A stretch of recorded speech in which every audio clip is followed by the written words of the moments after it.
pour cette table ronde, on a l'honneur d'être accompagné par Nathalie Carlson, Project Manager, qui travaille avec Jacques Garcia et qui est fondatrice de Haute Artisane. Donc, on va parler de tout ça. Les architectes d'intérieur sont les ambassadeurs de l'art de vivre à la française. Moi, je le dis tous les jours. Et d'ailleurs, c'est formidable. Ils font rayonner nos marques, nos savoir-faire à l'étranger. Mais comment créer des collaborations heureuses entre décorateurs, artisans, fabricants pour dynamiser ce rayonnement? Eh bien, c'est ce que nous allons voir avec vous, Nathalie. Alors, vous êtes architecte d'intérieur new-yorkaise, installée en France depuis 7 ans. Vous êtes passée chez Peter Marino, Juan Pablo Molineux. Vous êtes enseignante. Vous avez été enseignante à la. Enfin, je ne sais pas si vous y êtes encore. Ouais, à la Parsons School of Design à New York. Aujourd'hui, vous êtes chef de projet chez Jacques Garcia, je le disais, pour qui vous réalisez des hôtels, des restaurants, des résidences de luxe en France et dans le monde entier. Et vous avez une nouvelle activité de curator pour Haute Artisane. On en parlera tout à l'heure avec la création de meubles luminaires créés en collaboration avec les artisans les plus réputés de France. C'est ça ? C'est ça. Alors, pourquoi avoir quitté New York et pourquoi être venu en France ? Une partie de la raison que j'ai... tout d'abord, je voudrais vous dire, à l'Ameublement français, merci beaucoup pour l'opportunité d'être ici, de partager, de pouvoir partager et échanger des idées avec vous. Parce que pour moi, tout ce qui est artisan et fait à la main, c'est un sujet de grande importance pour moi. Je trouve, si vous êtes là, vous êtes à distance ici, qui travaillent à la main, qui sont des artisans, vous êtes mes rockstars. Donc, c'est vraiment, c'est tellement important à moi. Et en partie de ma décision de quitter New York et de m'installer définitivement à Paris, et pour avoir l'opportunité de travailler avec les fabricants français et les artisans. Donc, voilà, ça, c'est une grande partie de ma décision. Et ça ne vous manque pas, les États-Unis ? Enfin, vous y allez souvent ? Mes amis me manquent, oui, mais je peux toujours retourner quand je voudrais. Mais non, je suis très contente d'installer ici. Alors, vous parliez de l'ameublement français. Et quelle est l'image de la France, justement, à l'étranger, pas que aux États-Unis, comme vous voyagez beaucoup avec des chantiers partout dans le monde. Oui, quelle est l'image de la France ? La France, je pense que c'est bien de penser de l'ameublement français pour moi, il y a 2 catégories. Il y a la catégorie de sur-mesure et l'agencement fait à la main, et aussi il y a la catégorie de meubles en série. D'un côté, pour le meublement fait à la main et sur mesure et l'agencement aussi, il y a un lien avec la France, avec la culture, avec tout le patrimoine, avec les traditions, le savoir-faire. Ça, c'est l'image pour nous comme les étrangers, pour ces meubles-là. Pour les meubles en série, je trouve que ça dépend en fait le marketing et le point de vue de l'entreprise. S'il prend le fait que c'est fabriqué en France ou My Furniture is French ou quelque chose comme ça, c'est bien. Ou sinon, c'est plutôt il y a une perception comme un étranger, comme un américain, qui est liée ça c'est une marque européenne. Ce n'est pas toujours une marque française. Il n'y a pas une distinction et forcément française visible tout de suite. Oui, il faut vraiment mettre en valeur d'expliquer ça très clairement pour les étrangers. D'accord, ah oui. Alors que sur l'artisanat, c'est très clair. C'est beaucoup plus clair et aussi souvent pour un projet, par exemple avec quelqu'un comme M. Garcia ou un autre grand décorateur français, souvent il y a déjà un lien avec un décorateur connu avec l'agencement français. Donc le lien est beaucoup plus clair. Mais pour les meubles en série, je pense que c'est bien de créer de montrer votre culture française très clairement. D'accord. Alors, les atouts des décorateurs et des architectes d'intérieur en France, ce sont lesquels ? Parce qu'on se les arrache quand même à l'étranger. Oui, je pense que vous parlez en fait plutôt pour les décorateurs. Oui. Je pense que oui, on est là pour les décorateurs, on est là pour amener le client évidemment, aussi pour créer la liaison entre les fabricants français à l'étranger. So, on est là pour ça. Mais Et justement, est-ce que il n'y a pas la solution aussi, d'ailleurs, qui se fait, mais du meuble en série signé par les décorateurs? Enfin, est-ce qu'il n'y a pas... Je pense que ça peut fonctionner très bien, mais aussi il y a toujours le souci que quelquefois un décorateur n'a pas envie de mettre le meuble d'un autre décorateur. Donc, c'est ce qui crée le sur-mesure. Exact. C'est meilleur le sur-mesure ou la perception de sur-mesure dans ce cas-là en face des décorateurs. Alors, quels sont les atouts des entreprises et est-ce qu'il y a des intérêts communs? Comment travailler ensemble? Je pense d'abord les entreprises et les fabricants sont vraiment les mains des décorateurs. Là, le décorateur est là, on peut imaginer les choses, mais c'est vraiment les fabricants qui peuvent réaliser nos idées. Donc, ça, c'est quelque chose qu'il faut bien travailler ensemble. Et l'intérêt commun, c'est à la fin de créer un beau projet, d'avoir un client très content. Mais je pense que c'est essentiel qu'on travaille très proche ensemble. Et je trouve, malheureusement, ou quelquefois, c'est un peu la faute des décorateurs qu'on n'a pas... C'est difficile quelquefois pour les nouveaux fabricants ou pour un fabricant moins connu de travailler avec un décorateur. Parce que des décorateurs, nous avons nos habitudes, nous avons les préférences. Mais je pense que pour un fabricant, ça mérite l'effort de bien rencontrer les décorateurs et de bien d'essayer de travailler ensemble parce que un peu la magie en fait de ce qu'on fait et qu'on arrive tous, chacun, le décorateur, le fabricant, le client, on arrive avec nos idées et à la fin de cette collaboration, on a un produit qui est beaucoup plus le résultat, beaucoup plus intéressant qu'on peut penser individuellement. Alors, vous avez un peu répondu à la question, mais est-ce que vous travaillez assez ensemble? Comment on pourrait faire plus? Quels sont les moyens quand on est justement un fabricant que vous ne connaissez pas, comment il peut vous atteindre? Je pense que une bonne manière, c'est en fait, il y a plusieurs moyens. Le premier, je pense, il y a des événements très spécifiques qui est business to business. Par exemple, il y a l'une où s'appelle Hostess Connect, où en fait c'est grâce à Hostess Connect que j'ai rencontré le meublement français. Et c'est un exemplaire d'un événement qui est B2B, on dit entreprise à entreprise. Et c'est un moyen en fait, cet événement-là, par exemple, c'est un grand speed dating. C'est 3 journées. Il y a les prescripteurs, il y a aussi les fabricants, et c'est vraiment, elle fait des petits rendez-vous 30 minutes, chaque 30 minutes. Et ça, c'est pour l'hôtellerie et haut de gamme, la résidence haut de gamme. C'est un événement top. Donc, je pense que ces événements comme ça sont importants. C'est bien aussi de participer dans les salons, dans les grands salons. Même si vous n'avez pas les moyens de créer un grand stand, peut-être travailler avec des autres fabricants ou même faire un genre de pop-up ou quelque chose à côté à la même période des grands salons. De se rassembler si on n'a pas les moyens, si on est tout petit, finalement, d'être plus ensemble. Plus ensemble. Et je trouve même pour les décorateurs, on adore les événements plutôt centre-ville et ça peut être quelque chose décontracté avec juste quelques produits, mais des produits bien réfléchis ensemble. Ça peut fonctionner très bien. Alors, vous avez dit en préambule que les artisans, les fabricants français, c'est un peu vos rockstars. Oui, complètement. Malgré ça, il y a des points d'amélioration sûrement, et lesquels?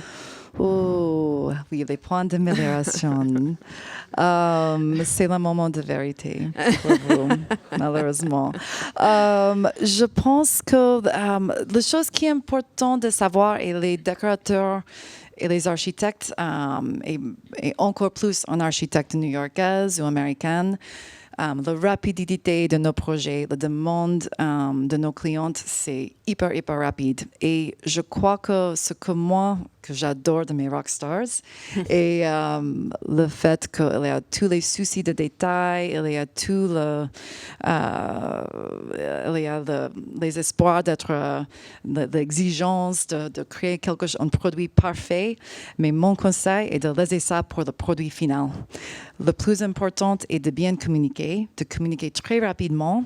Par exemple, en new-yorkaise, si on ne voudrait pas attendre une semaine pour avoir un devis, par exemple, c'est meilleur juste faire un email rapide, une fourchette de prix, même si vous ne connaissez pas exactement, même si vous n'avez pas tous les détails. Donnez l'information que vous avez et pour être plus actif comme ça. L'autre chose, je pense que c'est important pour les décorateurs et qui, je trouve, souvent, j'ai des soucis avec cette histoire des enchantillons, un sample. Quand on est là et on est en train de dépêcher pour une présentation cliente, on voudrait prendre les matériaux, les finitions, les tissus, les couleurs. Donc, si on demande un petit échantillon de finition d'une fournisseur, une fabricante, c'est important de donner quelque chose, même si c'est petit. Ce n'est pas nécessaire que, encore une fois, c'est cette idée d'exigence qui, en fait, peut bloquer la progression. Et ça, c'est pour vous. N'hésitez pas, une belle photo avec un petit échantillon de 5 cm par 5, ça suffit. On a besoin de couleur, on a besoin de quelque chose à montrer à notre cliente. Et comme ça crée les moyens que vous pouvez rentrer dans le projet. Souvent, les artisans et fabricantes m'ont dit qu'ils ont peur d'être contre-typés ou leur échantillon doit être copié. Écoutez, c'est toujours une possibilité. Quand il y a un grand hôtel ou un projet là-bas, mais si vous travaillez avec un décorateur, on va faire le maximum pour éviter ces situations. Et encore une fois, c'est bien. Donc, en résumé, dépêchez-vous. Bien répondu. Et même avec les emails, vous n'êtes pas Molière. Vous êtes là pour fabriquer quelque chose. Donc, un email, même avec des fautes en anglais, ce n'est pas un problème. Juste répondre tout de suite. Donc. Alors, qui sont les acteurs importants du secteur, d'après vous? Les acteurs importants, c'est les propriétaires. Aussi, c'est des grands groupes d'hôtellerie, de restauration, les décorateurs et architectes d'intérieur comme moi. Je crois que ça, c'est les grands acteurs importants. Et la personne clé qu'il faut... Je pense que c'est bien de cibler toujours le décorateur principal ou des chefs de projet, mais aussi, mon conseil aussi est de trouver la personne dans une agence de décoration qui fait le matériothèque. C'est le responsable de matériothèque. En anglais, on dit material librarian. Donc, si vous êtes en train de cibler le marché aux États-Unis. Ils sont faciles d'accès? Well, c'est faisable. Mais même c'est juste d'appeler une agence en demandant est-ce que je peux parler avec le responsable de matériothèque. Mais c'est eux en fait qui a tous les clés de l'agence parce qu'il connaît tous les projets, il connaît tous les chefs de projet et même ils sont plus impliqués dans les choix même que le principal. Donc ça c'est les personnes clés à Et même trouver. à l'étranger, ce que vous disiez tout à l'heure, pour rencontrer les bons acteurs, c'est la même chose, c'est B2B, c'est les salons, c'est tout ça? C'est B2B. Même par exemple, le Hostess Connect, où j'ai parlé, il y a souvent les autres Américaines et des étrangères sur l'événement. Donc oui, c'est business to B2B. Et aussi, il y a, je pense aussi quand vous avez le contact un peu personnel quand vous déjà connaissez un décorateur, c'est aussi le contact humain à la fin. Après une année qu'on vient d'avoir, c'est vraiment un Difficile. petit appel, un petit mot. Perso, j'adore les cartes postales. Je pense que ça, c'est un très bon... Vous allez en recevoir alors, hein, j'imagine. Okay. Parce que Mais parce que de toutes les régions françaises. Okay. Avec grand plaisir. Mais c'est une moyenne, par exemple, d'avoir une belle photo de vos produits.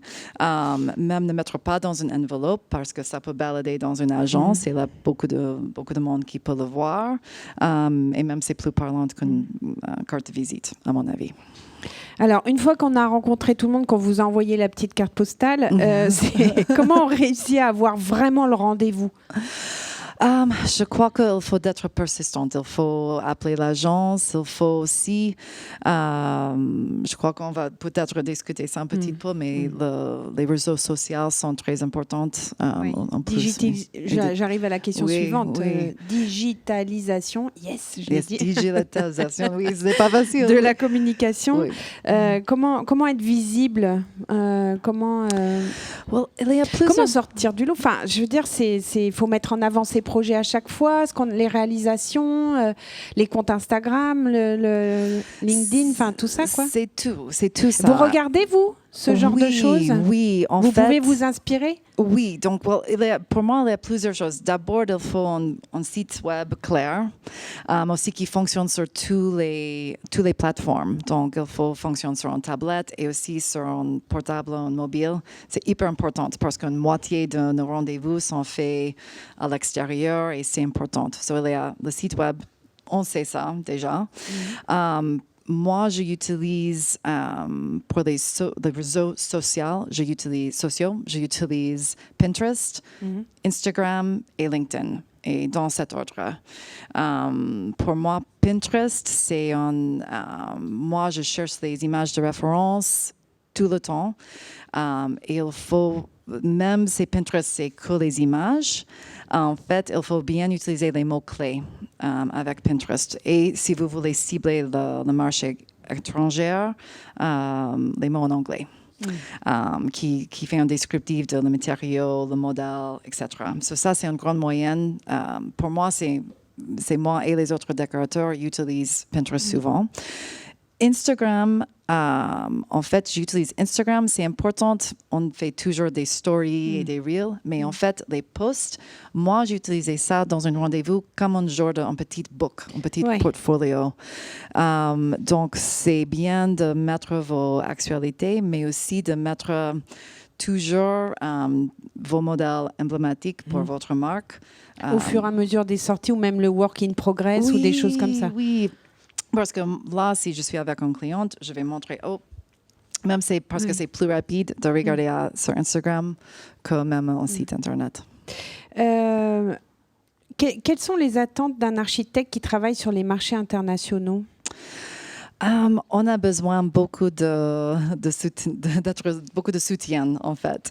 Je crois que pour travailler dans une moyenne très haute gamme, ça ne suffit pas juste de répondre à une question. Vous n'êtes pas qu'un fournisseur d'une chaise, par exemple. Vous êtes là vraiment de travailler comme un collaborateur pour le projet. Et c'est bien de, en fait, de ne pas retourner vers un décorateur, un client avec on a un problème, parce qu'il y a toujours des problèmes pour les grands projets, les projets internationaux avec une équipe partout et dans les pays différents. Il y a toujours des problèmes, mais il faut répondre avec des solutions possibles et de travailler main à main avec un décorateur pour penser de les possibilités. Donc, une collaboration étroite. Exact, oui. Quel regard vous portez vis-à-vis de tous les acteurs de l'art de vivre à la française? Qu'est-ce que vous pensez? Vous disiez rockstar tout à l'heure, vous avez à peu près abordé les plus, les moins, mais au final, ça reste quand même je les positif. Adore. Bien sûr, je les adore. Je crois que oui, je crois que encore une fois, c'est vraiment mon espoir pour pour les fabricants français, c'est vraiment de bien avancer.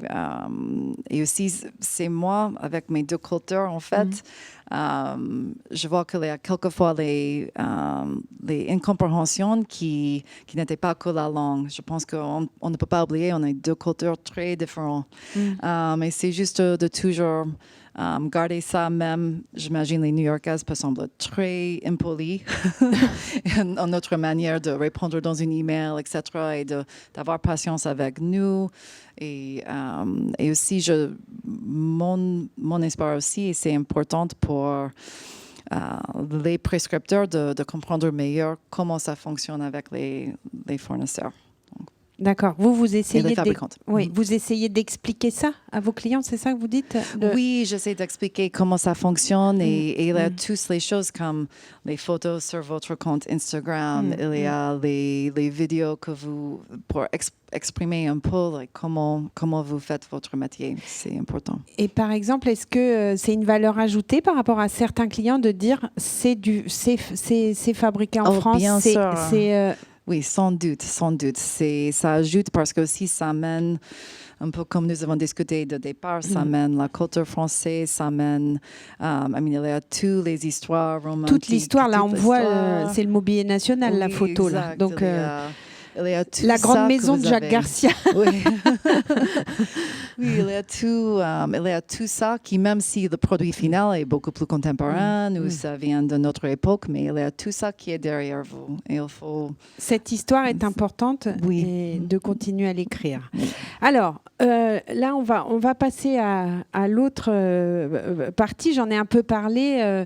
Votre projet et ce concept de haute artisane. Oui. Ça veut dire quoi? C'est quoi? Racontez-nous. Donc, haute artisane, un peu comme on a discuté, mes observations, c'est souvent il y a des décorateurs qui ne connaissent pas comment ça fonctionne très bien. Il y a les grandes fans d'architecture d'intérieur, mais même, j'ai observé une fois dans une agence à New York, il y a un jeune décorateur qui a demandé « Ah, j'ai besoin d'un échantillon pour demain, envoyez-moi par FedEx, c'est un échantillon de lac, il faut avoir ça tout de suite. » Mais on n'a pas compris qu'un échantillon de lac n'est pas fait dans une soirée.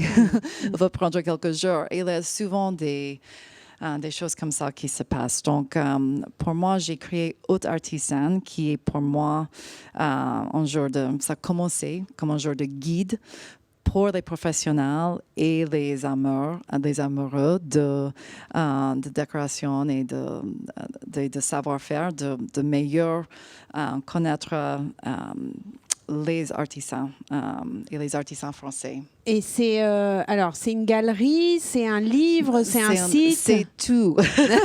D'accord. Ça commence d'abord, c'est un guide.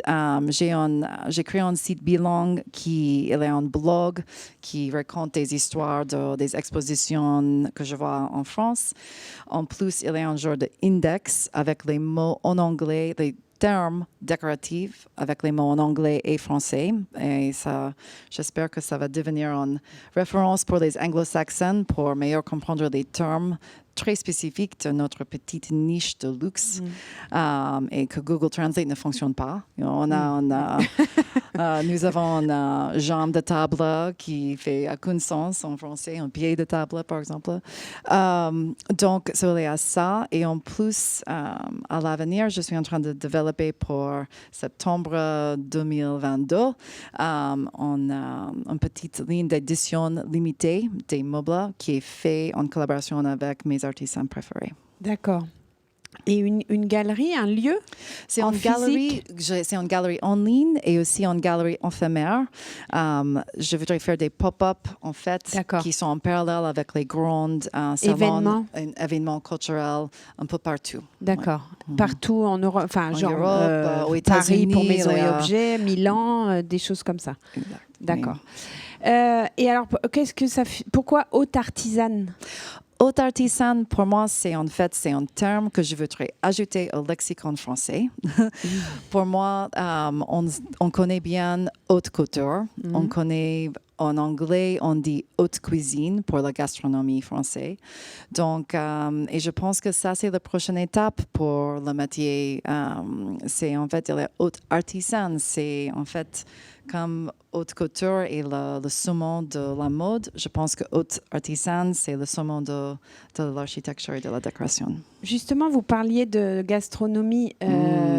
Les chefs, on les voit partout. Et finalement, il n'y a pas une telle exposition et pour les milieux de la décoration, pour l'artisanat d'art, etc. Oui, c'est ça. I mean, on connaît les décorateurs, mais on ne connaît pas vraiment les chefs, les vrais artisans qui fabriquent.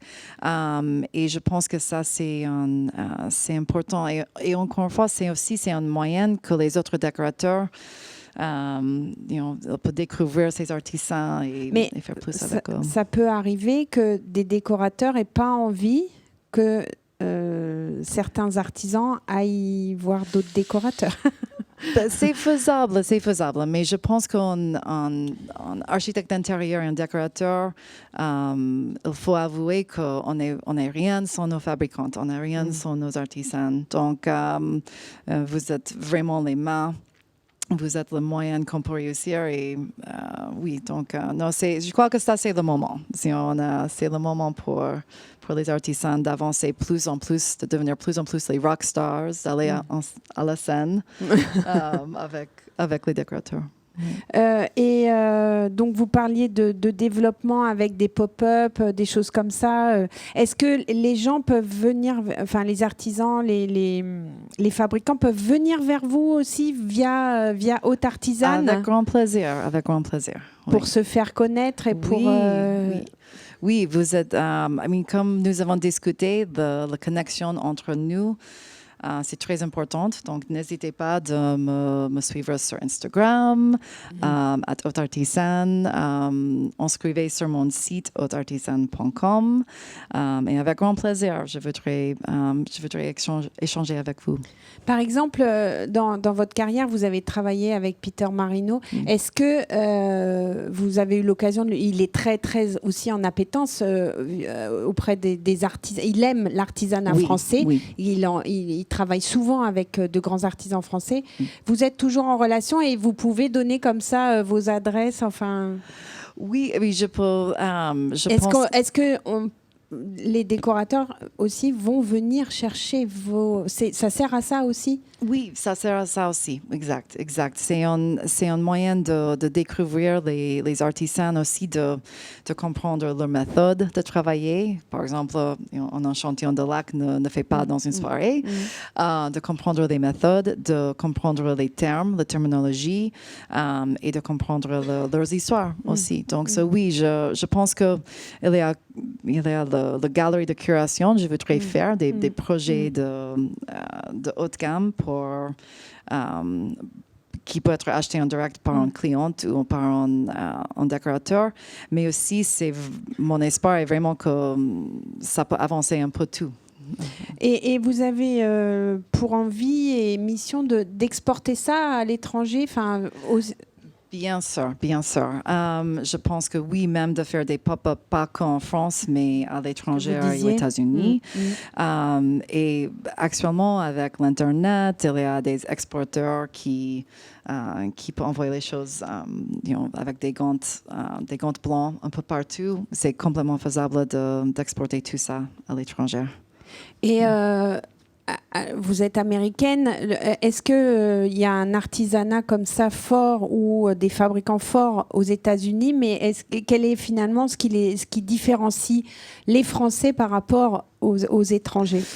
Je pense aux États-Unis, il y a quelques-unes, mais malheureusement, je trouve aux États-Unis, on a perdu un peu notre savoir-faire. Il y a l'époque où il y a beaucoup des immigrés aux États-Unis, et on a les grands bâtiments, like le Biltmore, qui est aux États-Unis, les grands projets, like le Hearst Mansion en Californie. Il y a les grands projets comme ça où il y a les artisans qui viennent d'installer aux États-Unis de l'Europe à l'époque, où ils ont fait leur travail. Mais à cette époque-là, il y a quelques-unes, mais c'est beaucoup plus, je pense, moi, je pense qu'il y a quelques-unes, mais c'est plutôt en Europe et en France où j'ai trouvé le meilleur artisan. Et même ça, c'est l'expérience de Peter Marino. Et ça, il y a souvent besoin d'aide de la France pour bien faire les projets. Philippe, une petite question? Oui, on a... Non, mais je vais donner la parole parce que je ne suis pas un grand expert de l'international. Jenny, vous êtes rencontrée à Hostis. Tu peux nous présenter un petit peu l'occasion de votre rencontre avec Nathalie, qui est Hostis? Oui, Nathalie, moi je t'avais approché il y a quelques années pour Hostis. Notre événement, c'est une rencontre d'affaires à taille humaine qui existe depuis 8 ans maintenant. Et je m'étais dit que Nathalie avait tout à fait sa place sur notre événement parce que je savais qu'elle aimait l'artisanat français. Et nous, on met en avant le savoir-faire français, mais pas que, sur cet événement où l'on réunit 200 personnes une fois par an pour échanger autour de projets d'hôtellerie et de résidentiel de luxe, français et internationaux. Et Nathalie est une fidèle participante et nos fabricants l'adorent. Et nous aussi. Et ça a lieu tous les combien? Ça a lieu une fois par an. La prochaine édition aura lieu au mois de juin à Nice. Auparavant, on faisait l'événement une fois par an à l'étranger, dans un pays différent à chaque fois. Et avec le Covid, on a relocalisé l'événement en France pour l'année prochaine et on espère repartir ensuite à l'étranger pour emmener les gens loin de leur bureau et les faire voyager, et les faire rencontrer un maximum de monde en un minimum de temps. Oui, et c'est bien parce que aussi c'est un moyen pour nous de rencontrer aussi les autres décorateurs et les autres acteurs dans le métier. Oui, l'idée c'est de rassembler toute la chaîne de valeur, que ce soit d'un côté les fabricants et les artisans et de l'autre les architectes et architectes d'intérieur, les groupes hôteliers, les opérateurs, la maîtrise d'ouvrage, les investisseurs, les family office, donc d'avoir tous les maillons de la chaîne sur l'événement. Quelles sont vos spécialités? Pourquoi vous avez choisi ces références, ces photos? Vous êtes connu plutôt pour quel domaine? Parce que ça, c'est les photos que j'ai prises qui viennent de... J'ai essayé de faire un mélange entre les pièces contemporaines que j'ai vues dans les salons et aussi des pièces en style ancien, parce que je pense que ce n'est pas le style qui est le plus important, mais en fait, c'est la manière que c'est fait avec le savoir-faire. Donc, oui, ça, c'est à cause de ça. Et vous vous situez entre les deux en tant que créatrice? Oui, je pense que si quelque chose est bien fabriqué, le style peut être... C'est bien de travailler dans un style qui peut-être mettre en valeur le travail ou la manière d'un artisan fabriqué, par exemple. Mais je pense que... oui, je pense que... Parce que j'ai fait tout, j'ai travaillé en style contemporain, plus classique, et... pour moi, ce n'est pas ça l'importance, mais c'est comment c'est fait. Comment c'est fait, exact. Oui. Est-ce que vous avez des questions? Le micro court. Oui. Merci beaucoup. Merci Nathalie. J'ai une petite question d'actualité d'aujourd'hui et de demain. Que signifie, quelle importance donnez-vous à sustainability? Comment travailler cela avec vous notamment? Oui, je pense, pour moi, avec ça, je pense que de travailler en France, par exemple, c'est déjà quelque chose fabriqué en France. Il y a quelque chose qui est fabriqué comme en meuble d'héritage, par exemple. L'idée est de fabriquer quelque chose qui va durer pour longtemps. Donc, pour moi, ça, c'est la stabilité ultime et que ce n'est pas un produit qui va être... qui s'est fait... Abîmé, jeté, etc. Oui, abîmé, jeté tout de suite. Je pense que pour moi, ça, c'est la stabilité importante. Et aussi, ce que je vois dans le métier, il y a tout le monde qui est concerné par ces sujets-là. Il faut penser de l'avenir et qu'est-ce que c'est le matériau et aussi de travailler sans trop de déchets et qu'est-ce qu'il faut faire, etc. Et vous êtes attentive sur les chantiers à ça? Vous faites attention à... En fait, c'est avec le projet de le Grand Luxe, c'est Parfois compliqué. C'est un peu compliqué. J'avoue, ça dépend vraiment de la cliente à la fin. Si c'est une priorité pour le client, on peut mieux respecter ça. Mais la chose qui est fascinante, il y a les matériaux. Par exemple, j'ai parlé récemment avec un artisan qui travaille en plumes. Et en fait, les plumes, c'est des choses qui viennent des poulets, etc. Et même, il y a une moyenne et c'est en fait très durable. Donc, c'est un matériau qui peut être fait à la main, qui semble très riche et très haut de gamme, mais c'est complètement sustainable, quoi. Et quels sont vos projets en cours alors et à venir? Sur quoi vous travaillez en ce moment? À ce moment, j'ai un projet. Quelquefois, mes projets sont confidentiels. Oui, c'est pour ça que je vous demande. Mais j'ai un projet qui est un hôtel. J'ai un hôtel, j'ai une résidence privée. Il y a un club qui va venir. Donc, il y a des choses comme ça. Oui. On suivra ça. Merci beaucoup, Nathalie. Merci à vous, Sylvie. Merci à Merci. vous pour votre intérêt.